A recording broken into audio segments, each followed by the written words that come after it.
Injury তো আর বলে কেউ আসে না। আল্লাহ যখন ইনজুরি হয় সেটা ভালোভাবেই মেনে নিতে হয়, কারণ এজ এ প্লেয়ার হিসেবে ইনজুরি আসবেই। সো এটা নিয়ে ওয়ারিড হওয়ার কিছু নাই, কিন্তু আমরা যেটা করতে পারি ভালো মেনটেন করলে ইনজুরিটা খুব কম আসার চান্স থাকে, এটাই চেষ্টা করি। আমাদের ব্যাটিংয়ের ভালো একটা পার্টনারশিপ দিয়েছিল ইফতেখার ভাই, সো ওইখানে আমরা একটু ভালো, আর এখানে একজন লোকাল প্লেয়ার উনি খুব ভালো পার্টনারশিপ দিয়েছিল।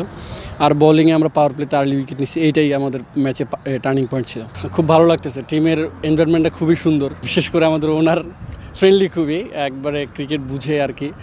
সো আমরা প্রথম ম্যাচ হারছি, বাট আমাদের সাথে খুবই ভালো, মানে আমাদেরকে খুব বুস্ট আপ করছে লাস্ট মিটিংয়ে উনি। এই জিনিসটা ভালো লাগে আর কি, সব ফ্র্যাঞ্চাইজি এরকম হলে আরও বেশি ভালো হয়। ভালো একটা ম্যাচ খারাপ হবে, সো আমরা ওইটা যেটা খারাপ হয় এখানে শর্ট টাইমের একটা টুর্নামেন্ট, একটা ম্যাচ খারাপ হলে ভাবার কোনো সময় নেই।